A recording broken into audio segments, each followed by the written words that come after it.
दोस्तों को अनुसर का नमस्कार। दोस्तों आज हम लोग तैयारी कर रहे हैं कि जीआईसी प्रवक्ता भर्ती जो परीक्षा 19 तारीख को है उसके लिए कुछ क्वेश्चंस और भी लेकर के आया हूं। इन क्वेश्चंस को करिएगा। क्वेश्चन ये जो हैं आयनिक इक्विलिब्रियम से जुड़े हुए हैं, अच्छे क्वेश्चंस हैं। प्रैक्टिस करेंगे तो आपको इन क्वेश्चंस की मदद मिलेगी। तो आयनिक इक्विलिब्रियम के कौन कौन से न्यूमेरिकल्स आप लगाएं, किस कैटेगरी के न्यूमेरिकल्स लगाएं, यही नहीं मतलब इस कैटेगरी के कुछ न्यूमेरिकल्स आपको लगाने पड़ेंगे। यही न्यूमेरिकल आपकी परीक्षा में बहुत हेल्प करेंगे। कि कौन कौन से न्यूमेरिकल हो सकते हैं जो मुझे लगा कि किस कैटेगरी के न्यूमेरिकल्स आपको तैयार करने चाहिए, कौन कौन से न्यूमेरिकल पे ध्यान देना चाहिए, इन सभी बातों को ध्यान में रख करके मैंने ये वीडियो तैयार की है। तो आप इस वीडियो को ध्यान से देखिए और इसी कैटेगरी के क्वेश्चंस बहुत सारे लगाने की कोशिश कीजिएगा, तो आपको मदद एग्ज़ाम में ज़रूर मिलेगी। तो पहला क्वेश्चन मैं आपको दिखा रहा हूँ। क्या है पहला क्वेश्चन, ये देख लेते हैं। ये क्वेश्चन है the dissociation constant of two acid. एक एसिड HA1 है और दूसरा एसिड HA2 है। दोनों के डिसोसिएशन कांस्टेंट दिए हुए, रिलेटिव स्ट्रेंथ के बारे में पूछा गया है। तो ज़रा बताएंगे कि भाई रिलेटिव स्ट्रेंथ कैसे निकालेंगे। तो आप जानते हैं स्ट्रेंथ ऑफ HA1, अगर स्ट्रेंथ हम HA1 की ले लेते हैं तो strength of HA1 upon strength of HA2 is equal to हो जाता है under root K1 upon K2। मतलब सिंपल सा सामने फ्रंट पे रखना है, वैल्यूज़ रख दीजिएगा ऊपर, यानी अंडर रूट में डायरेक्ट मैं वैल्यूज़ रखे दे रहा हूँ। पहले वाले की कितनी है, 3 × 10⁻⁻4 है, -4 है। दूसरे वाले की वैल्यू जो है 1.8 × 10⁻1 है। इसको कैलकुलेट कर लीजिएगा। तो यानी कि ये ऊपर ये यहाँ ज़ीरो बढ़ जाएगा। इसका मतलब ये हो गया कि भाई ऊपर जब ज़ीरो बढ़ गया तो मतलब कितना आया, ये हो गया आपका 10⁻⁻, ये ऊपर 10 बचा, यानी कि ये नीचे हो गया आपका मल्टीप्लाई रख करके देखिए कितना बन रहा है। तो अंडर रूट में है तो सिंपल सा हुआ, ये ऊपर कर देता हूँ मैं 300, ऊपर 300 कर देता हूँ, नीचे 18 कर देता हूँ। ठीक है ना, ऊपर 300 हो गया और नीचे 18 हो गया। अब सिंपल सा हमको क्या करना है, तो ये हो गया आपका 300/18 और 318 का मतलब 18 18 बन जाए, 18 हो गया। और लगभग ये चला जाएगा आपका 1 टाइम्स हो गया, फिर लगभग बचा 12 120, यानी कि लगभग 6 बार डाल दें, डेसिमल पॉइंट में निकाल लीजिएगा। तो अंडर रूट ये हो गया आपका 16/1, मतलब ये लगभग 4/1 के आसपास आंसर कोई दिया हुआ है। तो 4:1 जो आंसर मिलेगा वही आंसर सही होगा। यानी कि इसका अगर हम आंसर लगाएं 4:1 बी ऑप्शन दिया हुआ है, तो साथ ही इसका मतलब ये हुआ कि इसका आंसर फिर आपको बी लगाना पड़ेगा, ये वाला ऑप्शन टिक कर दीजिएगा। Question number next question second है। सेकंड क्वेश्चन क्या कह रहा है वो देखें। The dissociation the ionisation constant of acetic acid is 1.8 × 10⁻⁵ at what concentration will it be dissociate. 2% कितने पे डिसोसिएट हो जाएगा। तो आप जान रहे हैं कि इसमें मुझे करना क्या है, वो मैं आपकी मदद कर रहा हूँ कि आपको सिंपल सा ये काम करना है कि जो फार्मूला है ओस्टवाल्ड डाइल्यूशन लॉ का वो लगा देना है। ओस्टवाल्ड डाइल्यूशन लॉ क्या कहता है कि Ka होता है C⁴। तो यानी Ka जो C⁴ इस फार्मूले को लगाएंगे। अब आपको कंसंट्रेशन निकालनी है, तो C क्या हो गया, K/α² हो गया। अब K दिया हुआ है, K कितना दिया हुआ है कि 1.8 × 10⁻⁻5। एक बार चेक भी कर लेते हैं कि ये दिया हुआ है। ठीक है, 1 × 10⁻⁵ दिया हुआ, वो 1.8 × 10⁻⁵ दिया हुआ है। पेन ऐसे घुमाते हैं। अब इसके बाद एट 2% डिसोसिएट हुआ, यानी कि 2% हुआ। 2% का मतलब कितना हुआ है आप जान रहे होंगे कि 2% का मतलब हुआ 0.02, है ना। अब स्क्वायर करना है तो इसका मतलब 0.02 एक बार और लिख दें, सिंपल। तो अब ये हमारे पास पहुंच गया 1.8 × 10⁻⁻5 आ गया, और नीचे आ गया आपका 2 दूनी 4 और × 10⁻⁴ हो गया। अब इसको क्या कर लेते हैं, जरा कैलकुलेट कर लेते हैं। कैलकुलेशन में क्या होगा कि अगर ये ऊपर ले जाए प्लस का हो गया, माइनस यानी कि 0.18 रह गया ऊपर, तो C = 0.18 कर दें, है ना, और नीचे आपका 4 कर दें। तो यहाँ 0.0 पहले पॉइंट लगाएं, है ना, फिर ये जाएगा नहीं, यानी कि 4 × 4 = 16 हो गया, 0.04 समथिंग आना चाहिए। आंसर क्या क्या है वो ज़रा देख लें। अगर और भी कैलकुलेट करना है 0.04 में केवल एक ही ऑप्शन डी ऑप्शन दिया है तो 0.045 पे हम लोग लगाते हैं, बाकी कैलकुलेशन में आप माहिर हैं, कोई दिक्कत नहीं है। क्वेश्चन नंबर 3 क्या कहता है कि 0.2 molar solution of methanoic acid has the degree of ionization, इतना दे रखा है, it's dissociation constant would be, इसका डिसोसिएशन कांस्टेंट क्या है, कंसंट्रेशन दे रखी है, डिग्री ऑफ डिसोसिएशन दे रखा है, यानी सिंपल सा फार्मूला आपको अप्लाई करना है कि के ए इज इक्वल टू क्या होता है वो आपको पता है, सी अल्फा स्क्वायर, सी दे रखा है, सिंपल सा निकाल लेंगे, यानी के ए इज इक्वल टू हो जाएगा आपका सी अल्फा स्क्वायर। अब यहाँ पर आपका आयनाइजेशन डिग्री ऑफ आयनाइजेशन मतलब ये पॉइंट, ये इसका स्क्वायर कर देना पड़ेगा, है ना, 0.032 का स्क्वायर कर लीजिएगा, और सी का जो है सी यानी 0.02 से इसको मल्टीप्लाई कर दीजिएगा तो आपको आंसर ये मिल जाएगा। तो आंसर कितना आ जाएगा वो आप निकाल करके मुझे बताइएगा। फार्मूला मैंने लिख दिया, कोई दिक्कत नहीं, सिंपल सा तरीका है। 4th क्वेश्चन पे आते हैं। The solubility of A salt A2B3 is इतना, इट्स सॉल्युबिलिटी प्रोडक्ट, यहाँ पर KSP इज इक्वल टू लगना है। अब यहाँ A2B3 है, A2B3 को आयोनाइज करना पड़ेगा, यानी A2B3 इसको आयोनाइज कर दीजिए तो ये बन जाएगा 2A बनेगा, है ना, पॉजिटिव बनेगा, और 3B नेगेटिव, यानी इसका अगर 1 मोल टूटा तो इसका 2 बना, इसका 3 बना, इसका S मोल टूटा तो ये 2S बना और ये 3S बना। तो इसका मतलब KSP इज इक्वल टू हो जाएगा आपका A का स्क्वायर मतलब 2S का स्क्वायर हो जाएगा, और यहाँ पर 3S का क्यूब हो जाएगा। तो जो बना आपका 2 दूनी 4S स्क्वायर बना, इनटू में 3 3 होते हैं 27 S का क्यूब बना। इसको आप और भी आगे सॉल्व कर लिए, इसको आप मल्टीप्लाई जब करेंगे तो मल्टीप्लाई करने का मतलब ये हो गया आपका कि 4 7 28, 4 दूनी 8 हो गया, 8 2 10 108 बन गया, है ना, और इंटू S की पावर 5 हो जाएगा, यानी कि पावर में मल्टीप्लाई पावर जुड़ जाती है, S की पावर हो गया यहाँ पर 5। अब आप इसे कैलकुलेट कर सकते हैं, S की पावर आपकी 5 हो गई ना, होल क्यूब है, होल स्क्वायर है 3, ठीक है, तो S की पावर आपकी 5 हो गई। अब आपको करना क्या है, वैल्यूज़ दे रखी है, यानी क्वेश्चन नंबर कौन सा था, ये क्वेश्चन नंबर था हमारा 4th, नहीं क्वेश्चन नंबर था हमारा, ठीक है 4th था।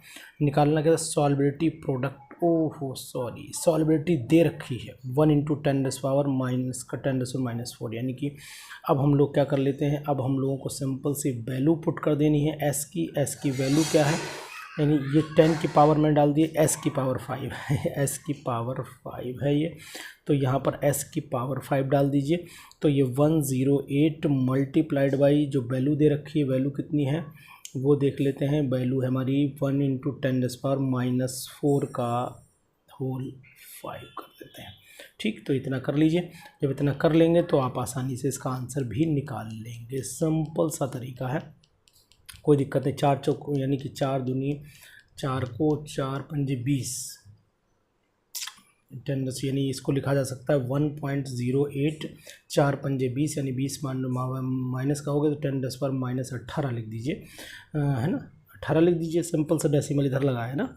तो अब हम इसका मतलब ये हो गया हमारे पास 1.08 को ये आंसर मैच कर रहा है, देखते हैं 1.08 को ये आंसर मैच करता है तो बताते हैं। 1.08 × 10⁻⁻18 यानी कि आंसर नंबर 4 का फिर डी आ जाना चाहिए, ये वाला आंसर आना चाहिए, लगाइएगा। The value of KSP of the HgCl2 at room temperature is इतना, KSP की वैल्यू दे रखी है, Cl की कंसनट्रेशन एक्वा सोल्यूशन में निकालनी है, तो सिंपल सा यही formula KSP is equal to हो जाएगा आपका S square, sorry S square नहीं होगा क्योंकि KSP को तोड़ना पड़ेगा, HgCl2 को तोड़ना पड़ेगा, तो इसे भी ज़रा तोड़ लेते हैं फटाक से, कोई दिक्कत नहीं, आप करेंगे, बड़ा अच्छे क्वेश्चन से आपने लगाए भी होंगे, लगवाते भी होंगे अपने बच्चों को जब पढ़ाते होंगे। HgCl2 लिया, इसको तोड़ दिया, Hg पॉजिटिव डाई पॉजिटिव में, 2Cl नेगेटिव में, तो इसका S हुआ, इसका 2S हुआ, तो अब आपका हो गया S × 2S का स्क्वायर हो गया, मतलब 4S क्यूब हो गया। तो बाकी सिंपल सा फार्मूला है, लगा दीजिएगा, तो 4S क्यूब जब लगेगा तो KSP निकल आएगा। यहाँ पर S क्यूब सॉल्व करना पड़ेगा आपको, S cube is equal to KSP divided by 4 हो जाएगा, है ना, डिवाइडेड बाई 4 हो जाएगा। वैल्यू क्या है वो मैं आपको बता दे रहा हूँ कि वैल्यू जो है जी KSP वैल्यू ये 4 × 10⁻15 है, इसको डिवाइड कर दीजिएगा 4 से। यहाँ पर यानी कि हम लोग वैल्यू रख देंगे, कहाँ गया क्वेश्चन, ये रहा, ये रहा, पहले से नीचे का डिलीट कर लेते हैं, उसके बाद यहाँ सॉल्व कर देते हैं। तो S = हो जाएगा आपका KSP की वैल्यू कितनी है, 4 × 10⁻15 डिवाइडेड बाई 4। इस पूरे का 1/3 करके सॉल्व कर लीजिएगा। और 1/3 का मतलब वही 4 से 4 कट ही जाना है, और ये 1/3 कर दीजिए, 15 5 3 15 यानी कि 5 10⁻5। तो 1 × 10⁻5 अगर कोई आंसर आ रहा है तो मैच कर लेते हैं। देखिए भाई कौन सा आंसर जो है 1 × 10 यानी ए आंसर फिर इसका सही माना जाएगा। 5 में का ए आंसर आ रहा है, 5 में का ए ही आना चाहिए मेरे हिसाब से। 1 × 10⁻5 आना चाहिए। एक बार आप लोग भी चेक करके बताइए कि आंसर भाई क्या आएगा। 5 में का आंसर जो है वो यही ए ही आना चाहिए। पर कैलकुलेशन जरूर करिएगा आप लोग। क्वेश्चन नंबर 6 पे आ जाइएगा। The solubility product of the silver chromate, इतना दे रखा है, मोलर यानी कि एस निकालना है सिंपल सा। Ag2CrO4 को ब्रेक कर लीजिएगा। जब Ag2CrO4 को ब्रेक करेंगे, कौन सा है, सिल्वर क्रोमेट है, हाँ Ag2CrO4 होगा। और Ag2CrO4 को सॉल्व करेंगे तो वही हमारे अंदाज से Ag2CrO4s³ ही आएगा। इसी मेथड ऊपर वाले ही इसी वाले फार्मूले पे लगेगा, इसी से लगा दीजिएगा। 7th वाले क्वेश्चन पे आइए। What is the solubility of PbSO4 in 0.01 molarity दे रखी है Na2SO4 की। तो आप PbSO4 की सॉल्बिलिटी इसमें निकालनी है, और PbSO4 की सॉल्बिलिटी के लिए हम फार्मूला ब्रेक कर लेते हैं। फार्मूला ब्रेकिंग में क्या होगा वो आपको दिखाता हूँ मैं।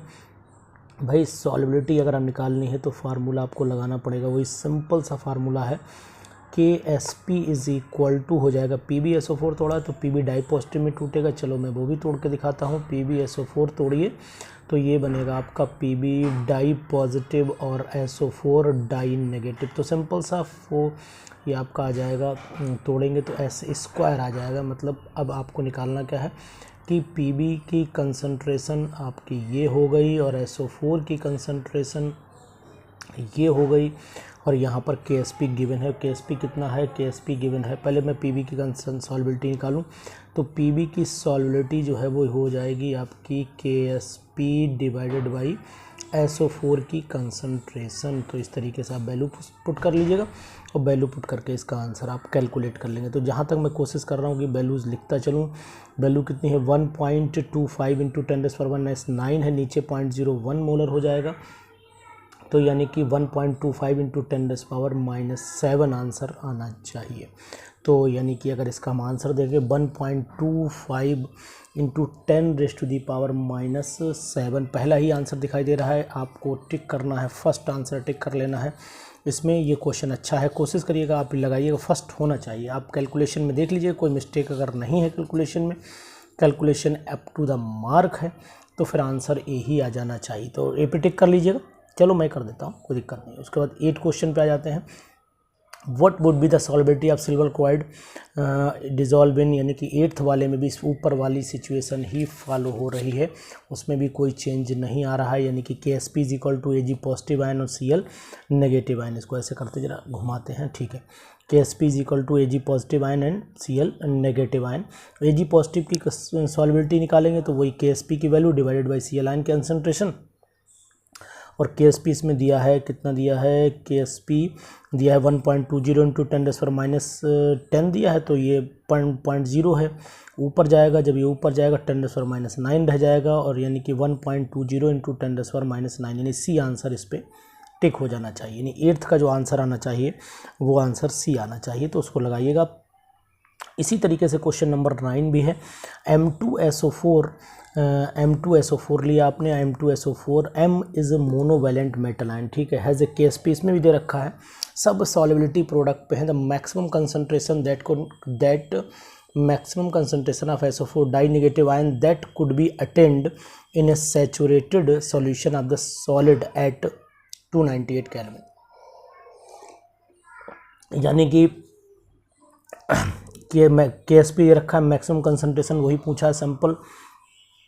इसमें एक काम आपको ये करना है कि the maximum concentration of SO4 डाइनिक विल बी द सॉल्बिलिटी के बराबर होगी जितनी M2SO4 की सॉल्बिलिटी होगी। तो अगर इसे हम तोड़ें तो वही कंसेप्ट ही बनेगा, जो सेम कंसेप्ट चल रहा है वही बनेगा। यानी कि M2 SO4 को आप तोड़ दीजिए तो बन जाएगा 2M positive ion plus monovalent है ना, SO4 डाई नेगेटिव, तो यानी 2S ये बना और S ये बना और ये बन गया आपका 4S क्यूब आ जाएगा। तो KSP इज इक्वल टू आ जाएगा आपका 4S क्यूब। अब यहाँ पर आपको यानी कि अगर हम इसे वैसे भी तोड़ दें तो अगर सिंपल सा तरीका आपको अपनाना है तो ऐसा भी कर सकते हैं, आप इसे मिटा दें और मिटाने के बाद आप ऐसे लिख सकते हैं KSP इज इक्वल टू हो जाएगा आपका M पॉजिटिव आयन की पावर आपका 2 आ जाएगा और यहाँ कंसंट्रेशन SO4 डाई नेगेटिव आ जाएगा। अब करना क्या है आपको, M डाई पॉजिटिव SO क्या निकालना क्या पहले ये देख लेते हैं। निकालना हमें है वो देखें पहले क्या निकालना है, समझ में आना चाहिए कि M2SO4 the maximum concentration, sulphate ion की कंसंट्रेशन निकालनी है तो इसका मतलब KSP हो जाएगा सल्फेट आयन की कंसंट्रेशन इज इक्वल टू हो जाएगा आपका, सल्फेट आयन की कंसंट्रेशन इज इक्वल टू हो जाएगा आपका KSP डिवाइडेड बाई कितना M पॉजिटिव का स्क्वायर, यानी कि 4 वही आपका 4S क्यूब, समझ रहे होंगे आप। तो KSP की वैल्यू रख दीजिए यहाँ पर, नीचे 4 रख दीजिए, बाकी ये S कैंसिल कर दीजिएगा, 1/3 इसका निकाल लेना पड़ेगा आपको, है ना। तो भाई S क्या होगा यहाँ, S इस पूरे को सॉल्व करेंगे, इस पूरे को जब सॉल्व करेंगे तो आप वैल्यू 4S यानी इसकी डायरेक्ट कंसंट्रेशन रख दीजिए तो सिंपल सा तरीका बन जाएगा। ऐसे ना करिए तो ज़्यादा बेटर है मेरे हिसाब से, फिर आप ऐसा करें इसको 4S क्यूब से ही सॉल्व करें, ज़्यादा बेटर रहेगा, है ना, उससे इजी हो जाएगा। 4S क्यूब से इजी लगेगा, मतलब वैल्यू तो ऐसे भी आएगी, ऐसा नहीं ऐसे नहीं आएगी। तो इसका मतलब है 4S cube is equal to KSP हो जाएगा, तो S cube is equal to KSP divided by 4 हो जाएगा। तो S is equal to KSP divided by 4 की पावर 1/3 हो जाएगा। इसको सॉल्व कर लीजिएगा, इसका आंसर जो भी आएगा बिल्कुल एक्यूरेट आएगा, कोई दिक्कत नहीं है। वैसे KSP की वैल्यू क्या है, KSP की वैल्यू 3.2 × 10⁻⁻5 देखते हैं, और इसको डिवाइड कर देना है आपका 4 से, उसकी पावर निकाल देनी है, 8 का 2 हो जाएगा और पावर 5 है तो 5 की अगर 6 कर लें उसे, 3.2 की जगह 32 कर दें, 6 हो जाएगी, 2 × 10⁻2 आ जाना चाहिए। है कोई आंसर, हाँ ठीक, डी ऑप्शन है। तो 9 का आप डी आंसर लगा लीजिएगा कि 9 क्वेश्चन का आंसर फिर डी हो जाएगा। क्वेश्चन नंबर 10 देख लेते हैं। 10 भी सेम कैटेगरी का है, KSP फॉर द लेड निकालेंगे आप, सॉल्युबिलिटी निकालनी है, सिंपल सा, इसमें भी 4S क्यूब ही जाना चाहिए, इसमें 4S क्यूब से ही निकलेगा। और at 90 degree Celsius pure water has the concentration इतना दिया हुआ है, what is the value of KW, तो सिंपल सा KW is equal to, formula लगा देना आपको, H2O है ना, तो इसमें फार्मूला आपका सिल्वर क्रोमेट है, प्योर वाटर नहीं। 11 क्वेश्चन में सिल्वर क्रोमेट कहाँ, सिल्वर क्रोमेट आगे देख लें हैं। नेक्स्ट क्वेश्चन है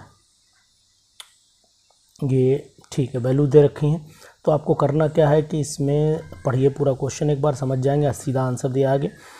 तो ये हो गया आपका question number 10, 11 at 90 degree Celsius pure water, ठीक है।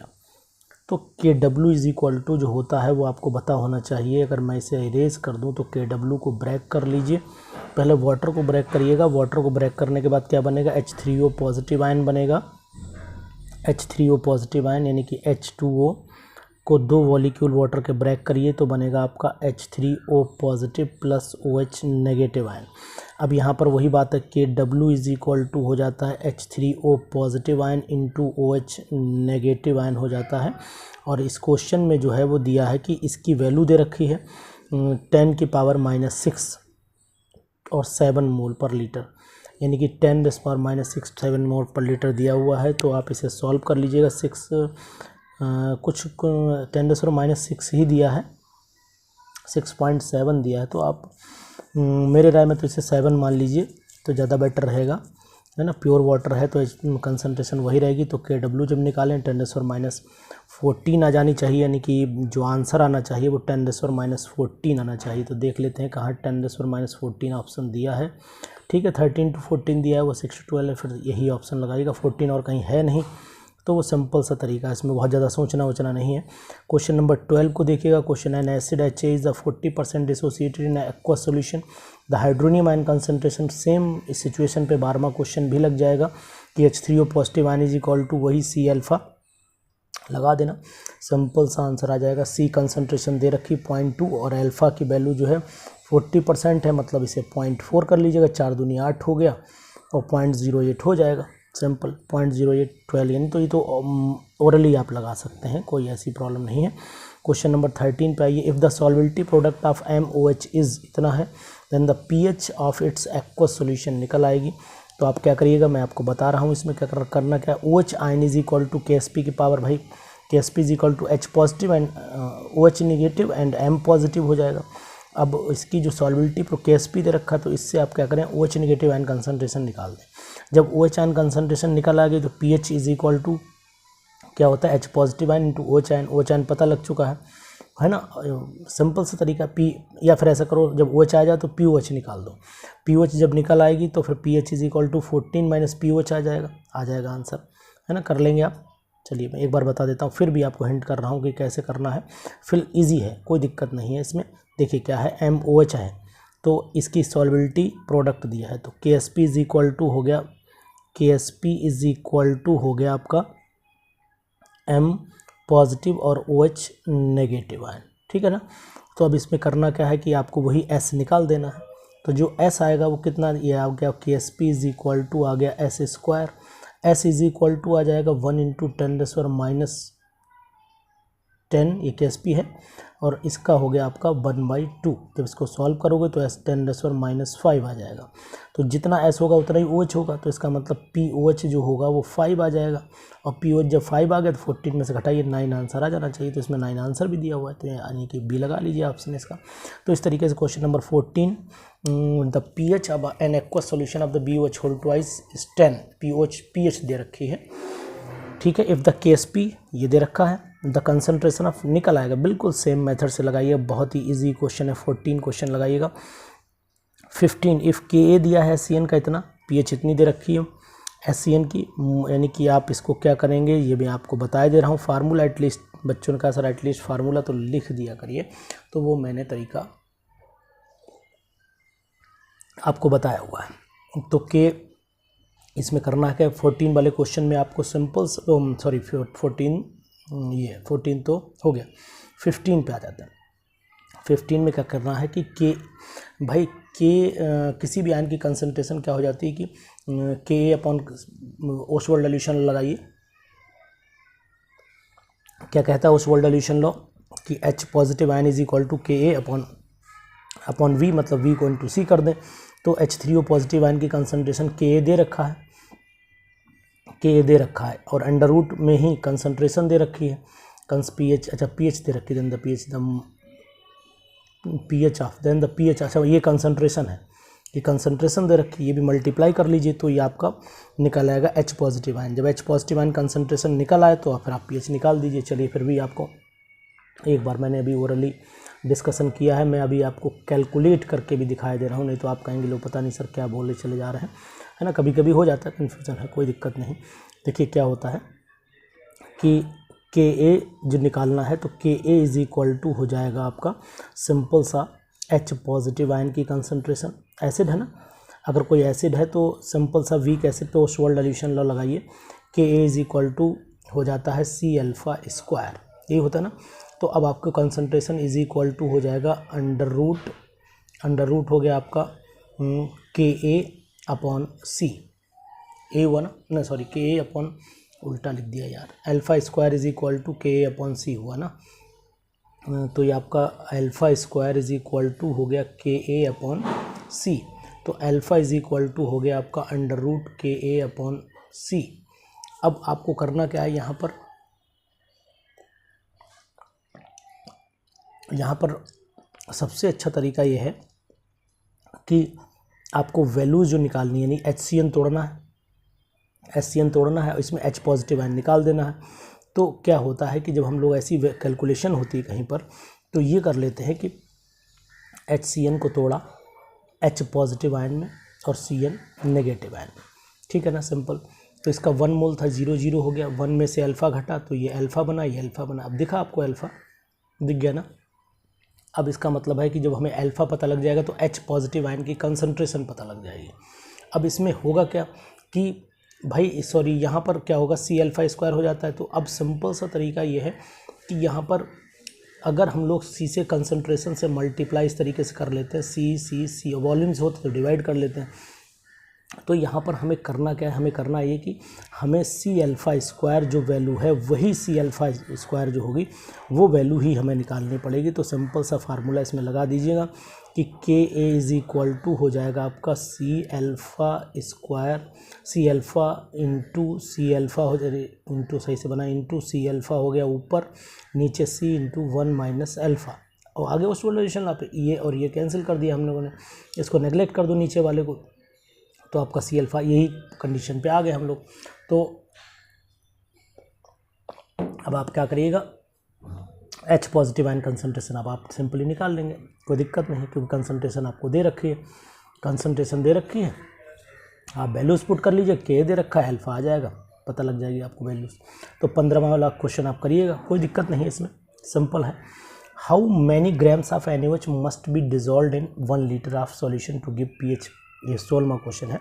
16वें में देखो pH दे रखा है, ठीक, हाउ मैनी ग्राम्स, pH दे रखा है ना, तो जब pH दिया हुआ है तो इससे हम क्या निकाल दें, NaOH है तो पहले हम क्या निकालें, POH, POH कितनी आएगी पता है, 10 है, 12 है, और 12 14 में से घटा दिए यानी कि 2 आ जाएगी। POH जब 2 आ जाएगी तो OH आयन कंसंट्रेशन निकल आएगी, जब OH आयन कंसंट्रेशन निकल आएगी तो उसका मतलब उसे ग्राम में कन्वर्ट किया जा सकता है, कंसंट्रेशन वही फार्मूला में मोलरिटी निकल गई है तो उसको स्ट्रेंथ में कन्वर्ट कर लीजिए।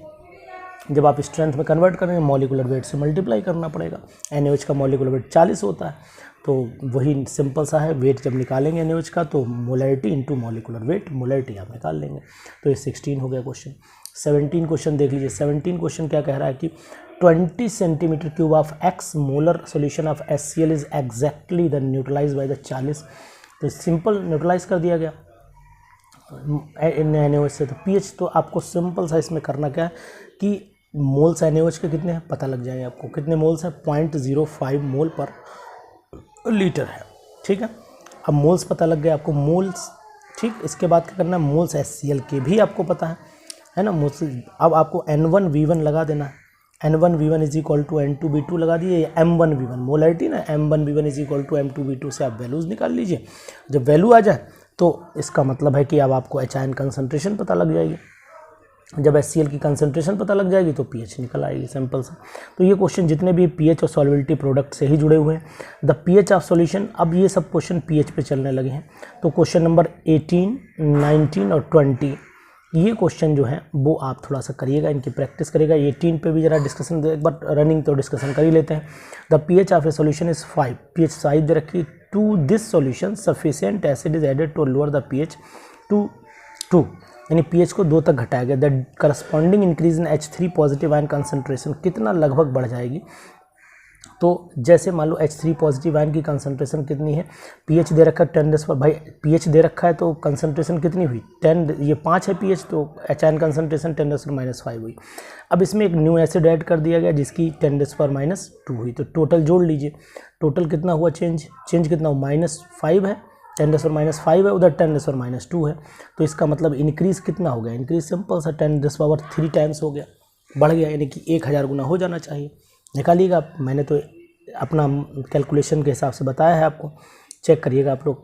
क्वेश्चन नंबर 19 और 20 आप लोग लगाइएगा। तो ये क्वेश्चन मुझे कुछ लगे कि बताना चाहिए आपको, मैंने बता दिए। क्वेश्चन इजी हो सरल हो इससे मैटर नहीं करता, लेकिन इस कैटेगरी के क्वेश्चन लगाइएगा ज़रूर, मेहनत आपको जरूर करनी, क्योंकि अगर इस कैटेगरी के क्वेश्चन आप लगा लेंगे तो लगभग ये मान के चलिए मोलैरिटी, मोलैलिटी, मोल फ्रैक्शन, ये कैटेगरी क्वेश्चन जो है वो एक आध क्वेश्चन 2 क्वेश्चन तो मिल जाते हैं, और इनसे आपकी और भी क्वेश्चन करने की प्रैक्टिस हो जाएगी। तो इनको लगाइएगा और इस वीडियो को मैक्सिमम लोगों तक पहुंचाइएगा, क्योंकि लोग तैयारी में लगे हैं, लोग जुटे हुए हैं अपने GIC के पेपर में, तो उनका पेपर अच्छा हो, यही मेरी ईश्वर से कामना है, वो सक्सेस हो, यही मेरी ईश्वर से कामना है। तो इन्हीं कामनाओं के साथ हम आपको फिर मिलेंगे नई वीडियो में, नए क्वेश्चंस के साथ में मिलेंगे। और प्रीवियस ईयर का जो क्वेश्चन है वो कल उम्मीद करता हूँ कि क्वेश्चंस कुछ है मेरे पास, ज़्यादा नहीं है, लेकिन जो भी क्वेश्चन है वो मैं लेकर के आपके सामने हाजिर हूँ। तब तक के लिए थैंक यू, गुड डे।